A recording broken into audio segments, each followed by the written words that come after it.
Hello বন্ধুরা, আজ আবারও রেডি হয়ে গিয়েছি। আজকে আছে আমার আবারও একটি রিসেপশন ব্রাইডাল মেকআপ। আজকেরটা আছে আমার non Bengali bridal look, bridal makeup আছে। তো তাই যাব হচ্ছে আজকে খড়গপুর হরিদ্বার।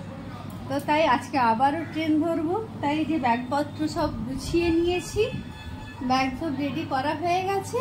এবারে আমি বেরোবো স্টেশনের উদ্দেশ্যে। প্রথমে টোটো ধরবো, দিয়ে স্টেশন যাব, দিয়ে ওখান থেকে ট্রেন ধরবো। সঙ্গে থাকুন, আশা করছি ভিডিওটা সামনে ভালো লাগবে আপনাদের।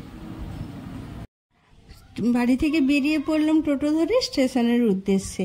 আজকে আমার সাথে আরেক স্টুডেন্ট যাবে, ওকে সরাসরি বলে দেওয়া হয়েছে স্টেশনেই পৌঁছে যেতে। একজন স্টুডেন্টকে তো আপনারা প্রতিবারই দেখেন, ও খড়গপুর থেকে সঙ্গে যায়। আর আজকে আরেকজন যে যাবে তার বাড়ি মেদিনীপুরেই।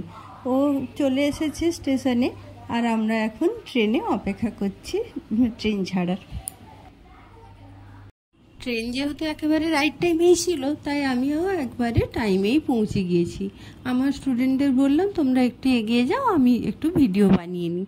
একটু ভিডিও বানানোর পরে তারপরে এই আমার সামনের দিকে যে মেয়েটি যাচ্ছে, ও বললো চলো দিদি তোমাকে ব্রাইডের রুমে নিয়ে যাই।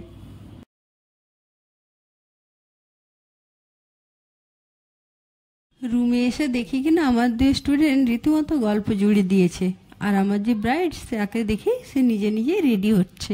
ওকে জিজ্ঞেস করতে ও বললো যে না, আমার হাজব্যান্ডের কিছু কালিগ আছেন, ওনারা দেখা করে চলে যাবেন, ফিরবেন, অনেক দূরে যাবেন। তো তাই হচ্ছে ওনাদের সাথে আমাকে দেখা করতে হবে, তাই আমি একটু রেডি হচ্ছি। তো আপনাদেরকে 2 ঘন্টা ওয়েট করতে হবে, কারণ না ওনারা যাওয়ার পরে আমি খাওয়া দাওয়া করবো, তারপরে বসবো। তো ক্লায়েন্টের তো প্রত্যেকটা ক্লায়েন্টের এই একই অবস্থা। এটা কিছুটা অভ্যেস হয়ে গেছে। আমিও তারপরে 2 ঘন্টা ওয়েট করার পরে আমার ক্লায়েন্টকে ক্লিন আপ করে রেডি করতে বসে গেলাম। কিন্তু যেহেতু একটু দেরি হয়েছিল, তাই অত মাঝখানে আর ভিডিও নিতে সময় হয়ে ওঠেনি, কারণ আমার ব্রাইডের পরে আরও হচ্ছে ওনার যাকেও রেডি করে দেওয়ার ছিল।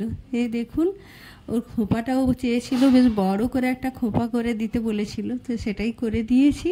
আর ওকে রেডিও করে দিয়েছি। আপনাদের কেমন লাগলো আমাকে সাজানোটা অবশ্যই কমেন্ট করে জানাবেন। রেডি করার পরে শুরু করে দিলাম ব্রাইডের বড় যাকে রেডি করতে।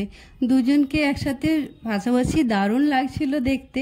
আসলে এটা ছিল আমার নন বেঙ্গলি রিসেপশন মেকআপ, আর ওনারা ছিলেন বিহারি, তো ওনাদের সেই মতো রিকোয়ার অনুপাতে আমি রেডি করে দিয়েছি। তো ওনারা দুজনেই তো ভীষণ খুশি হয়েছেন। তো আপনাদের আমার কাজ কেমন লাগলো অবশ্যই কমেন্ট করে জানাবেন। তবে হ্যাঁ, আপনাদেরকে বলি যে আমার কোনো আইফোন নেই, কোনো দামি ক্যামেরাও নেই। আমি খুবই সাধারণ একটি ফোন থেকেই আমি ভিডিও করি, তাই হয়তো পিকচার কোয়ালিটিটা অতটা ভালো আসে না, আপনাদের হয়তো দেখতে অতটা ভালো লাগে না।